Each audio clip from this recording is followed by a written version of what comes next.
जय साम्बो हर हर महादेव। हामी चाहिँ अहिले हलिसी महादेव स्थानमा छौँ।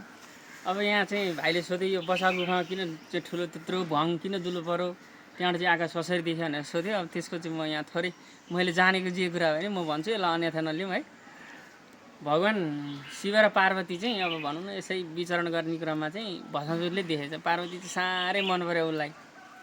अनि अब जसरी भोलेनाथलाई त पराजय गर्न नसक्ने चाहिँ अब उसले चाहिँ जसरी म भोलेनाथलाई नै पराजय गर्छु भनेर चाहिँ उसले चाहिँ भोलेनाथकै चाहिँ ध्यान गर्न थालेछ, तपस्या गर्न थालेछ।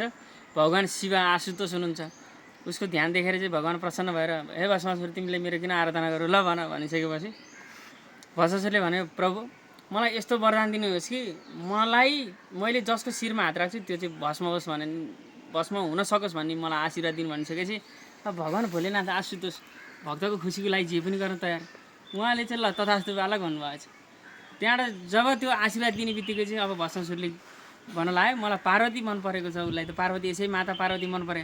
मैले चाहिँ भोलेनाथ शिवजीलाई चाहिँ शिरमा हात राखिदिएर चाहिँ भस्म बनाइदिन पाएँ, पार्वती त मेरो हो भन्ने हिसाबले चाहिँ उसले चाहिँ मनमा चाहिँ कुविचार राखेर चाहिँ भगवान् शिवजीको शिरमा चाहिँ हात राख्न लाग्यो। जब लागिसकेपछि भगवान् भोलेनाथ आफै डराउनु भयो, आफूले वरदान दिएको जसरी चाहिँ सर्प आफूले पाल्यो जुन सर्पलाई पालेर दुध पिलायो त्यही सर्पले चाहिँ विष डस्छ भने जस्तै चाहिँ जसलाई चाहिँ आशीर्वाद दिनुभयो भक्त सोचेर त्यही भक्तले चाहिँ यता शिवजीलाई चाहिँ भस्म बनाउनु लाग्यो। त्यहाँबाट चाहिँ भगवान् शिवजी चाहिँ पार्वतीले साथमा लिएर चाहिँ भाग्दै भाग्दै भाग्दै भाग्दै आउने क्रममा चाहिँ यही खोटाङ हलेसी महादेवको चाहिँ त्यहाँ भित्र गएर चाहिँ भगवान् भोलेनाथले चाहिँ पार्वतीलाई राखेर त्यहाँबाट चाहिँ उसको आँखा चलेर भाग्ने क्रममा चाहिँ भस्मासुरले देख्यो। अब चाहिँ देखिसकेपछि यता भगवान् शिवजी चाहिँ अनि भागेर आएर यही बसा गुफामा चाहिँ भित्र छिरेर त्यहाँबाट चाहिँ भगवान्ले चाहिँ त्रिशूलले फोरेर चाहिँ त्यहाँबाट भाग्नुभयो। अब यता भस्मासुरको चाहिँ कसरी त्यसको चाहिँ भस्म कसरी भन्दाखेरि अब यहाँ त संसारै अब प्रलय हुन लाग्यो।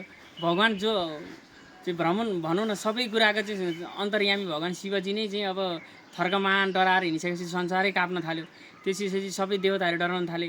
त्यसै क्रममा चाहिँ भगवान् विष्णुले चाहिँ एउटा मोहिनी एउटा स्त्रीको रूप लिएर आएर चाहिँ पार्वतीको रूप लिएर आएर चाहिँ अब चाहिँ यता भस्मासुरलाई भन्न लाग्नु तपाईँलाई त भगवान् शिवजीले चाहिँ एकदमै झुक्याउनु भएको हो, यो त अन्यथा यो सत्य हुँदै होइन भनिसकेपछि यसो विचार गर्न यदि भस्म हुने भए त भइहाल्थ्यो नि, किन भागिरहन्थे र भन्ने हिसाबले अब यता चाहिँ भगवान् भोलेनाथ के गर्नुभयो भन्दाखेरि यता भोलेनाथ त भागिसक्नुभयो।